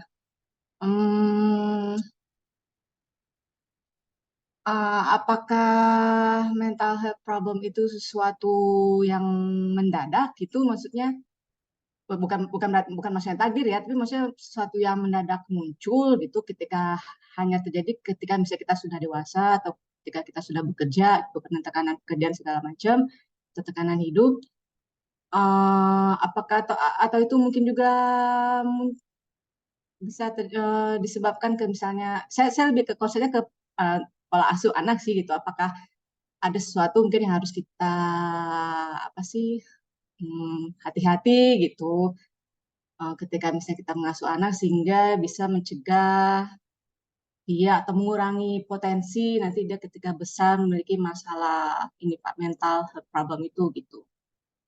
Karena kalau saya dengar cerita Kak Apris kan itu bukan apa ya ibaratnya atau saya juga kurang paham sih itu juga bukan keturunan gitu kan bukan ibaratnya juga bukan tadi Pak Evelyn bilang bukan takdir juga gitu tapi ya jadi makanya saya penasaran itu apa mungkin bisa diceritakan sedikit itu apa sih sebenarnya penyebabnya itu sehingga mungkin saya bisa mungkin dari segi pola asuh saya gitu nanti ke anak gitu. Jadi bisa ya itulah mencegah itu. Walaupun mungkin belum tentu juga terkait pola asuh orang tua gitu ya. Jadi pengen lebih tahu soal itu aja sih. Apa sih sebenarnya penyebabnya gitu. Mungkin saya bisa belajar nanti supaya mungkin pola asuh saya ke anak saya atau apa gitu bisa menjadikan dia lebih bisa cope lah gitu dengan situasi itu. Mungkin itu aja pertanyaannya. Terima kasih. Oke, terima kasih Kak Mona atas pertanyaannya. Jadi mungkin lebih ke apa sih sebenarnya penyebab bisa terjadinya gangguan mental gitu ya. Dan mungkin ini lebih ke Pak Erwin kali ya, nanti bisa kasih juga perincian yang lebih jelasnya dan mungkin bisa dikasih juga contoh-contoh yang lebih relate kali ya dengan kondisi Kak Mona. Boleh Pak Erwin, silakan. Ya, kalau misalnya mental health emang banyak banget faktornya. Ada satu faktor genetik. Jadi itu emang nggak bisa kita hindarin. Jadi dari berbagai penelitian ada beberapa mental health disorder erat kaitannya dengan genetik. Yang kedua juga tadi pola asuh memang berperan penting. Tapi apakah itu menjadi yang utama? Nggak juga. Jadi ada juga faktor lingkungan, ada juga faktor daily event atau series event yang membuat orang itu mengalami masalah dengan mental health. Jadi banyak faktor sih memang sebenarnya. Kalau misalnya mungkin nanti ke depan Wime bisa punya satu sesi khusus yang bahas pola asuh dan menyiapkan anak yang lebih tangguh, itu boleh juga gitu ya nanti. Tapi kayaknya bukan saya, mungkin saya harus meminta bantuan teman psikolog lain yang lebih ke ada remaja dan keluarga lah, psikolog remaja dan keluarga yang lebih spesifik ke situ. Tapi dibilang pola asuh enggak juga. Jadi pola asuh penting ya. Saya bilang saya bukannya menindakan, tapi apakah kalau pola asuhnya ke mental health ini karena gara-gara pola asuh semata-mata enggak. Itu jadi banyak faktor. Kalau mungkin apa ya sebagai contoh lah misalnya kalau kita di Islam Nabi Nuh gitu ya. Nabi Nuh itu kan anaknya juga ada satu yang ini ya tanda kutip dibilang tidak mengikuti ya. Apakah karena bapaknya salah ya enggak juga gitu kan. Jadi pola asuh bukan semata-mata tapi penting. Tapi tidak bisa kita pola asuh sebagai seakan-akan menjadi penyebab semuanya enggak juga. Kalau boleh sih nanti Mbak Budi, Mbak Desri atau Mbak Niska kita bahas lagi di sesi yang lebih khusus kali ya, lebih pola asuh. Oke, ini juga ada pertanyaan tambahan nih terkait yang masih berkaitan gitu ya dari pertanyaannya Kak Mona. Sebagai orang tua yang punya masalah sendiri, gimana caranya kita selalu aware dan mindful terhadap kondisi kita gitu sehingga andaikan kita sedang stres pun, jadi anaknya itu nggak ikut kecipratan gitu tentang stresnya. Gimana tuh Pak Erwin? Silakan. Iya, ini keren sih. Memang mental health itu bisa berdampak kemana-mana. Jadi dibilangnya ripple effect. Mental health kita yang kita gampang misalnya kalau misalnya orang tua yang gampang marah, pastinya berdampak pada anak yang mungkin menjadi pencemas atau orang tua yang juga nggak konsisten itu juga punya dampak ke mental health anak. Itu pastinya ada. Memang kitanya yang harus di taking care dulu. Kalau saya ngelihat, katakanlah kita mau membangun generasi SDM Indonesia yang lebih tangguh, emang harus mulai dari orang tuanya dulu sih. Kita harus lebih banyak membuat awareness pada orang tua, juga harus membangun orang tua yang lebih kuat. Nah, orang tua ini dalam arti juga bukan hanya individual ya, tapi bagaimana partnering sebagai suami dan istri. Karena kadang-kadang juga istrinya peduli, tapi kadang-kadang suaminya yang nggak ngerti gitu. Kadang-kadang edukasi juga banyaknya ini ke ibu-ibu nih, tapi ke bapak-bapak kadang-kadang juga jarang ya, jarang edukasi. Dan sementara kalau kita mau bicara membangun generasi yang lebih sehat mental, ya dari kedua-duanya berperan sih. Apalagi di zaman sekarang dengan kondisi suami dan istri dua-duanya kerja, ya ini harus bekerja sebagai tim. Nah, itu juga nanti saya nggak tahu nih, mungkin apakah karena pembahasannya pasti nggak di sini, cuman benar ini penting sekali supaya kita nggak spill over ke anak, karena ripple effect dari mental health itu cukup cukup lumayan. Oke, terima kasih Pak Erwin. Kita lanjut aja, kan masih ada satu lagi yang raise hand dari Kak Yasmin Nuha. Silakan Kak Yasmin untuk open mic. Halo semuanya, maaf belum bisa online di videonya ya, soalnya lagi ada para kegiatan lain juga.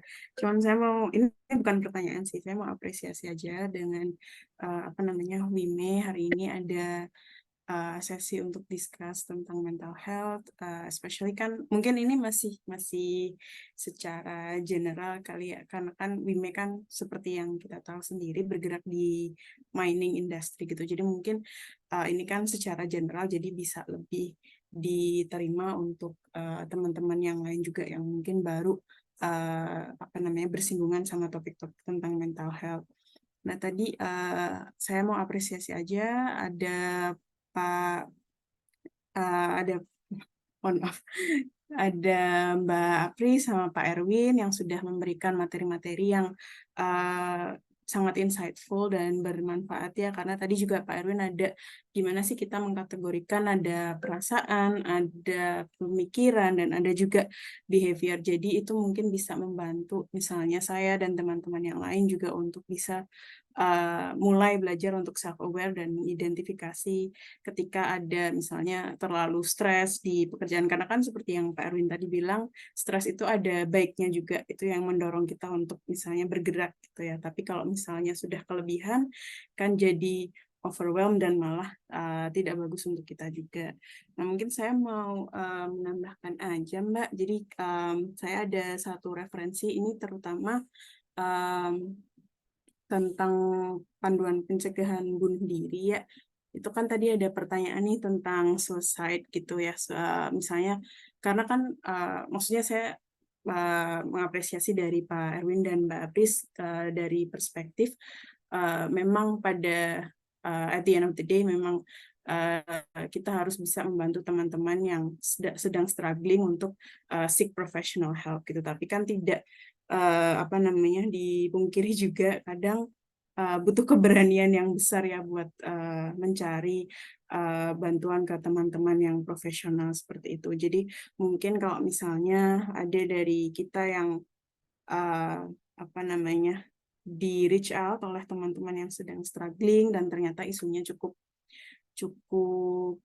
severe atau urgent gitu ya, mungkin bisa memanfaatkan ini. Saya share di linknya di chat, jadi bisa untuk di-download. Itu ada versi bahasa Indonesia dan bahasa Inggrisnya, mungkin bisa dicek di situsnya juga. Ini dibuat oleh teman-teman dari Center for Public Mental Health dari Psikologi UGM. Jadi siapa tahu bisa jadi P3K-nya kita kalau misalnya ada teman-teman yang reach out dengan isu kesehatan mental gitu.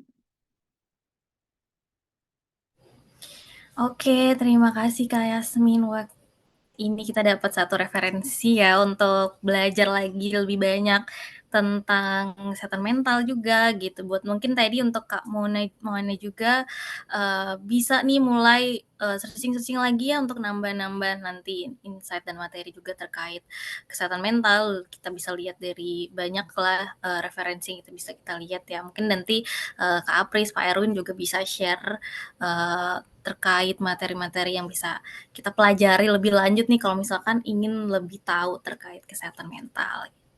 Oke, tadi terima kasih Kak Yasmin. Kita lanjut lagi ya untuk ke pertanyaan berikutnya, ada dari Kak Giovanna Nera. Bagaimana cara memaafkan diri yang tidak produktif dan melanjutkan aktivitas tanpa rasa bersalah? Nggak tahu kenapa kalau udah terlanjur nggak produktif itu kadang buat kita jadi langsung jadi takut gitu dan malah menghindari pekerjaan. Wah, ini sebenarnya saya relate juga nih sama pertanyaan ini gitu ya. Kalau nggak produktif tuh bukannya malah jadi sadar ayo produktif, tapi malah jadi kayak ya nggak produktif lagi, jadi merasa bersalah banget sama diri sendiri, malah jadi makin nggak produktif gitu ya. Oke, boleh Pak Erwin mulai bantu dijawab pertanyaannya, silakan. Oke, ini pertanyaannya berat-berat ya. Sebenarnya kalau saya sekali lagi pendapat pribadi ya. Jadi kalau menurut saya itu life is a journey. Jadi kita itu dengan segala plus dan minusnya kita. Jadi ya memang tidak produktif, kadang-kadang lagi sangat produktif, kadang-kadang kita melakukan kesalahan, malah kadang-kadang kalau udah salah tuh kayaknya pengen resign aja gitu ya. Tapi siapa lah mau kerja di mana gitu, gaji butuh gaya kayak gitu ya. Tapi again life is a journey. kita emang pasti nggak sempurna, tapi itulah sempurnanya hidup. Kalau saya kayak gitu. Jadi Pak, the perfect of life is being imperfect. Jadi memang yang penting kita bisa, ini udah satu langkah, kita sadar bahwa kita lagi nggak produktif, itu udah satu kesadaran yang baik. Dan kemudian yang kedua ya, kita belajar dari kesalahan kita, trying to be a better us. Jadi trying to better me itu every day ya sampai akhir hidup kita. Ya emang gitulah hidup. Itu dari saya secara pribadi ya, bukan sebagai psikolognya. Masih boleh nanya nggak? Sebentar, mungkin kita lanjutkan dulu pertanyaan ini dan kita dengar dulu sharing dari Kak Apris ya terkait pertanyaan yang sebelumnya. Gimana caranya buat memaafkan diri yang nggak produktif nih kalau sebagai pengalaman Kak Apris? Ini relate banget ya, waktu aku depresi tuh bener-bener gak ada energi untuk melakukan apapun ya. Bahkan bangun dari tempat tidur, turun dari tempat tidur aja tuh nggak ada gitu. Tapi bisa diatur, bisa dilatih sebenarnya. Ketika aku merasa sangat-sangat tidak produktif tuh biasanya aku punya tips untuk menghitung mundur dari 5, 4, 3, 2, 1, ambil laptop. Jadi kalau misalnya, oke kita punya tugas apa nih? Aduh aku rasanya nggak mampu deh. Tapi bisa diafirmasi dulu, "Halo Apris, kita hari ini punya deadline ini, nanti kalau misalnya kita tidak mengerjakan ini, nanti kita akan merugikan orang banyak," gitu ya. Karena kita ditunggu misalnya deadline apa gitu ya. Ada tips, hitung mundur dari 5, ambil nafas, ambil laptop, kerjakan sesedikit mungkin, yang penting itu progres. Sekecil apapun yang penting itu progres, meskipun itu 1 kalimat, 2 kalimat, itu progres. Jadi nggak perlu kita memaksakan diri ya. Karena memang kalau dipaksakan nanti kita justru jatuhnya burnout, malah kita ingin stop melakukan semuanya. Karena ini masuknya prokrastinasi sih. Jadi, tidak perlu merasa bersalah juga, artinya kita perlu memvalidasi kalau memang kita sedang, tidak ada gairah untuk melakukan apapun, tapi bisa dilatih untuk mengurangi prokrastinasi itu dengan, ya kalau aku ya, ini opini pribadi aku menghitung mundur 5, 4, 3, 2, 1, kerjain. Gitu. Tapi nggak perlu merasa bersalah, it's okay, it's normal. Ada hari-hari kita lazy days ya, walaupun itu Senin lazy days, it's okay. Tapi hari itu terus berjalan, tetap aja kita lakukan yang terbaik, dari kita yang sebelumnya, kayak gitu. Nah, kalau saya boleh tambah dikit, Mbak Apris keren banget. Boleh, Mbak. Itu jadi ada di psikologi itu namanya, bukan psikologi dari secara neurologis ya. Jadi manusia itu melepaskan hormon dopamin untuk bergerak. Ya. Nah, hormon dopamin itu bisa dimulai dengan tadi kata Mbak Apris melakukan sukses untuk hal-hal kecil. Yes. Bahkan mulai dari beresin tempat tidur. Misalnya kalau kita duduk di meja nih, meja kerja, itu dengan beresin meja kerja kita ternyata small success, Yes. small win itu otak tuh mengeluarkan hormon dopamin yang membuat kita jadi lebih bergerak, lebih dapat reward. Jadi hormon dopamin ini penting. Nah, sebenarnya kalau dari saran tuh dari pagi tuh ya, pagi bergerak, mandi air dingin tuh meningkatkan hormon dopamin. Kemudian bukan lihat mataharinya ya, matahari pagi, tapi ngeliat di sekitar cahayanya tanpa kacamata hitam, itu juga membangun hormon dopamin untuk bisa lebih bergerak. Oke. Oke, jadi kita mulai dari target-target yang kecil dulu aja ya, biar nggak terlalu terbebani gitu. Yang penting kita jalan sedikit-sedikit aja dulu. Oke, ini ada satu pertanyaan lagi. Nanti mungkin boleh setelah ini ada pertanyaan dari tadi Kakak yang open mic siapa ya nanti ya, setelah ini pertanyaan ini ya Kak ya. Oke, pertanyaan selanjutnya ini ada dari siapa tadi yang di sini nggak ada namanya. Oke, dari ya kita lanjut aja ya. Mbak Apris, terima kasih udah mau berbagi di sini. Pertanyaannya adalah, ini dari Mbak Desri ini tadi ya. Ada nggak sih komunitas penyintas bipolar atau sejenisnya saat ini gitu? Terus gimana Mbak Apris menyuarakan sehingga bisa dapat diterima di lingkungan lain gitu? Dan kalau untuk Pak Erwin, dari sisi perusahaan best practice seperti apa yang bisa dilakukan untuk support teman-teman seperti Mbak Apris yang mungkin juga banyak nih terjadi di tempat kerja. Terima kasih ya. Mungkin bisa dimulai dari Kak Apris dulu, silakan. Oke. Ada nggak komunitas? Ada. Jadi saat ini tuh kan aku lagi aktif banget di TikTok ya, bikin VT soal mental health dan view-nya lumayan. Dari situ kemudian aku live TikTok juga, live TikTok temanya ya ngomongin mental health secara general aja.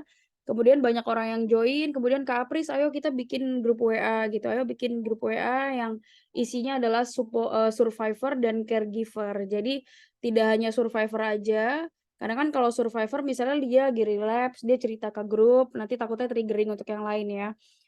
Tapi kita juga ada caregiver. Caregiver itu misalnya orang-orang yang bukan penyintas tapi dia mau untuk menemani para survivor di sini. Jadi itu ada grup namanya A-Press Survivor Room dan di sini juga ada pesertanya yang lagi ikut ya.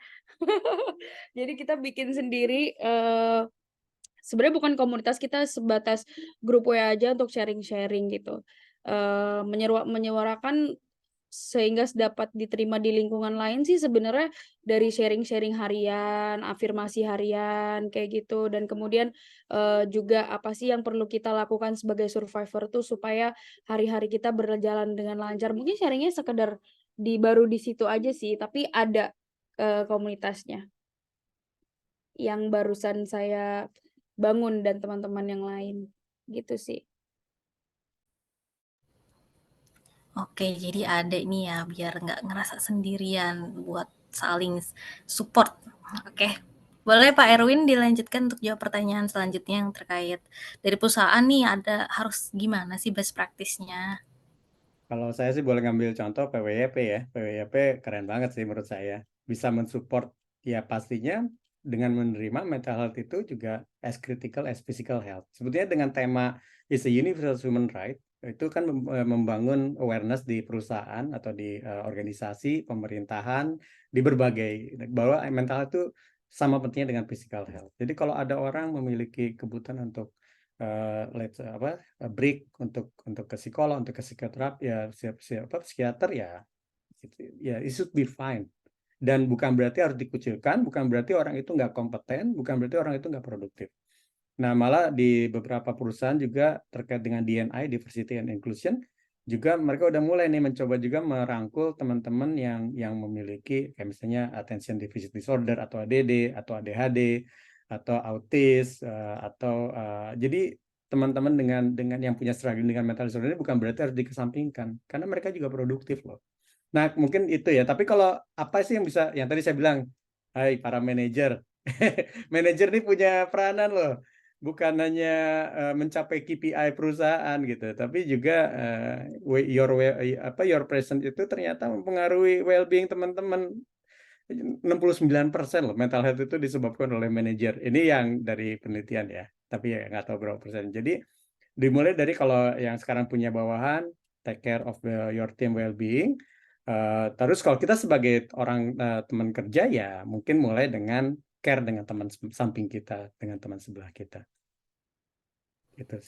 Oke, wah tapi bener banget sih atasan itu berpengaruh juga terhadap apa ya, mungkin kenyamanan, bukan kenyamanan ya, kayak ngerasa apa senang itu dari apa atasan juga berpengaruh sekali gitu. Oke, tadi masih adakah yang mau bertanya tadi kakak yang open mic? Saya, Aku tadi nggak lihat namanya saya siapa. Oke, diam di. silakan kak. Terima kasih. Saya mau tanya mungkin keduanya. Saya itu semakin tua, semakin dewasa, saya menolak tua, jadi saya katakan saya semakin dewasa. Cara saya merespon tragedi itu kok lambat ya. Mungkin karena karena saya terlatih menghadapi banyak permasalahan, ataukah saya punya masalah mental. Jadi saya tolong didiagnosa. Jadi misalnya saya mendapat ada musibah, taruhlah misalnya tanah saya yang 1 hektar dulu itu di Kalimantan ditipu orang. Itu saya sedihnya itu baru 3 minggu kemudian. Itu normal nggak sih gitu? Ada beberapa kejadian yang lain juga. Jadi saya merespon tuh pas awalnya itu kayak numb gitu ya, kayak mati rasa. Tapi baru beberapa kemudian baru ngerasain, oh ya ampun kenapa terjadi begini. Aduh kasihan banget. Aduh saya tuh sebenarnya sedang kena tragedi, kenapa saya nggak sedih gitu ya. Nah gitu, terima kasih. Oke, terima kasih Kak Dian. Berarti ada delay gitu ya dalam menghadapi sesuatu gitu. Oke, Boleh Pak Erwin dibantu jawab. Ini berat-berat ya pertanyaannya ya. Kemudian sebetulnya untuk diagnosa mental emang butuh waktu juga, kayak di psikolog juga ada metodenya, ada caranya. Dan memang banyak faktor sih. Bisa jadi memang ketika itu kejadiannya, Mas saya panggil Mbak ya, memang lagi banyak yang dipikirin atau memang lagi banyak yang dikerjakan. Banyak faktor sih yang membuat kita delay to respond, atau memang udah melihat itu sebagai ya sudah, mungkin langsung bisa mengambil positif juga bisa jadi juga gitu Mbak Dian. Jadi banyak faktor sih, dan untuk itu mungkin bukan mungkin butuh sesi individual lah untuk bisa mendiagnosa apa yang sebenarnya terjadi. Dan kalau mungkin yang perlu ditanyakan, apakah itu berdampak kepada Mbak Dian atau berdampak pada society seperti apa? Mungkin kalau misalnya itu sangat berdampak dan dirasakan mengganggu, ya mungkin bisa reach out ke profesional, atau yang untuk punya sesi khusus buat diagnosanya. Oke, dari Kak Apris mungkin ada yang mau ditambahkan juga? Iya, mungkin itu banyak faktor ya. Kadang kan kita bereaksi akan sesuatu tuh tidak langsung spontan gitu ya. Ada yang kita mungkin memproses dulu gitu ya. Ada yang mungkin kita berpikir dulu gitu. Karena itu misalnya kasus yang tadi itu juga bukan kasus yang kecil gitu. Sehingga nggak selalu tragedi itu kita langsung, wah, mungkin responnya beda-beda setiap orang gitu ya Pak Erwin ya. Tapi mungkin untuk diagnosa atau apapun kembali lagi ke profesional, karena nanti akan profesional yang bisa melihat itu dan menganalisa gitu ya Mbak Dian. Tapi ketakutan misalnya, aduh ketakutan apa saya punya masalah mental ya, kayaknya, ketakutannya boleh diredam dulu, nggak apa-apa merasa takut gitu ya, dengan, seiring dengan, apa namanya, pemeriksaan dokter atau psikolog, kayak gitu sih. Karena kita di sini juga tidak bisa mendiagnosa ya Pak Erwin ya.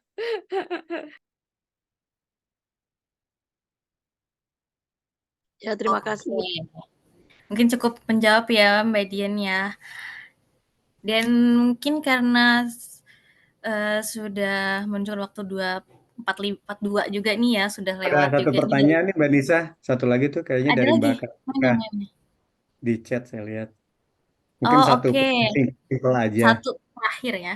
Ya, oh dari Kak Hmm. Kartika ini, kalau ada seseorang yang mengalami depresi, masih bisa nggak sih diatasi tanpa obat atau harus pakai obat nih Pak? Katanya. Kalau saran saya sih mendingan reach out ke profesional, karena nanti dari situ apakah akan butuh obat atau enggak. Jadi emang kondisinya bisa berbeda-beda. Oke, pokoknya kembali lagi kalau misalkan memang kita sudah merasa ada tanda-tanda yang tadi sudah disebutkan gitu ya, Ya. mungkin nggak ada salahnya juga untuk menghubungi profesional ya Pak ya. Ya. Oke, mungkin kita cukupkan aja untuk sesi tanya jawabnya. Karena waktu juga sudah habis ini ya gitu. Jadi tadi kita sudah banyak sharing-sharing, sudah cukup insightful banget untuk kegiatan hari ini. Mungkin sebagai penutup, sebelum menutup juga, kita dengarkan dulu sedikit closing statement mungkin ya dari masing-masing pembicara. Boleh dari, Kak Apris, silakan Kak. Kalau aku buat teman-teman yang sekarang sedang mengalami struggle ya, tentang mental health-nya, tetap semangat, kita nggak sendirian. Kalaupun memang harus ke tenaga profesional, segera ke tenaga profesional supaya kita tetap tahu ya kondisi kita seperti apa, penanganan apa yang cocok untuk kita gitu. Yang paling penting sih, kalaupun nanti ada diagnosa, kembali lagi, diagnosa itu bukan akhir, tapi perjalanan panjang untuk mengenal diri sendiri. Terima kasih. Terima kasih Kak Apris. Lanjut Pak Erwin silakan closing Ya, statement-nya. closing statement-nya mungkin lebih ke embrace yourself, bad or good, and enjoy the journey. Itu aja sih kali Mbak. Oke, terima kasih Pak Erwin. Oke, boleh kasih reaction lagi untuk kedua pemateri kita pada hari ini. Tadi kita sudah ngobrol-ngobrol banyak terkait definisi terkait kesehatan mental. Yang tadi ya katanya kesehatan mental itu nggak eh, hak untuk semua orang gitu, tidak memandang umur, ras, gender, atau kamu dari mana. Pokoknya ini adalah hak semua orang. Terus juga kesehatan mental ini sama pentingnya sama kesehatan fisik gitu, karena berpengaruh juga gitu ya terhadap fisik kita. Dan selanjutnya, self awareness juga sangat penting untuk kemudian kita tahu, hal apa sih yang bisa kita lakukan selanjutnya gitu untuk menghadapi permasalahan-permasalahan yang ada. Dan juga, tidak ada salahnya untuk kita nge-reach out ke profesional jika kita tadi sudah mengalami gejala-gejala atau mungkin lagi low juga gitu ya untuk mental health-nya. Dan juga ingat, we're not alone, jadi tetap semangat buat teman-teman semua. Oke, mungkin, cukup sekian untuk sesi talk show pada hari ini. Semoga bisa bermanfaat untuk teman-teman semua. Kalau masih ada yang kurang mungkin teman-teman masih bisa, reach out lagi ke Pak Erwin atau ke Kak Apris ya secara personal, atau mungkin baik lagi kalau misalkan memang udah dirasa perlu, silakan untuk cari-cari nih kira-kira bisa, ngobrol sama profesional yang kira-kira cocok gitu ya. Oke, terima kasih atas, atensinya buat teman-teman semua. Mohon maaf apabila ada, kekurangan atau salah-salah kata. Saya akhiri dan akan dikembalikan lagi ke Mbak Desri. Silakan Mbak Desri. Terima Terima kasih. kasih Mbak Nisa, baik sekali memimpin diskusi kita siang ini ya, sama Haru Biru dan juga banyak pengetahuan baru juga, sudut pandang baru. Jadi aku tadi heartwarming banget pas Kak Apris bilang kalau misalkan sekarang sedih itu nggak akan bertahan lama, pun sama dengan rasa senang nggak akan bertahan lama. Jadi kita juga nggak mesti kita akan senang terus. Nggak mesti seperti itu. Kita juga nggak akan selamanya sedih. Jadi semua sedih nanti akan berganti. Bisa jadi senang juga sama seperti itu. Jadi yang sedang-sedang aja ininya lah. Oke, tadi saya udah woro-woro di chat ya. Jadi kalau yang teman-teman yang berkenan boleh open cam, kita foto bareng sedikit kenang-kenangan kebersamaan kita hari ini. Dan saya ucapkan terima kasih buat Pak Erwin, Kak Apris, Mbak Nisa juga, terus dan juga teman-teman yang membantu terselenggaranya acara hari ini, juga teman-teman yang bertanya, terutama yang berani membagikan kisahnya hari ini. Jadi nanti kalau misalkan butuh untuk di reach out lebih jauh, misalkan pengen join ke komunitasnya Kak Apris, ada di Instagram Wime, di flyer acara ini itu ada tag akunnya Kak Apris ya. Jadi bisa kontak ke situ atau bisa kontak ke saya juga, ada nomor saya di flyer. Bisa DM juga di Instagram Wime atau di LinkedIn-nya Wime. Bisa juga lewat email. Oke, kita open cam yuk sama-sama teman-teman.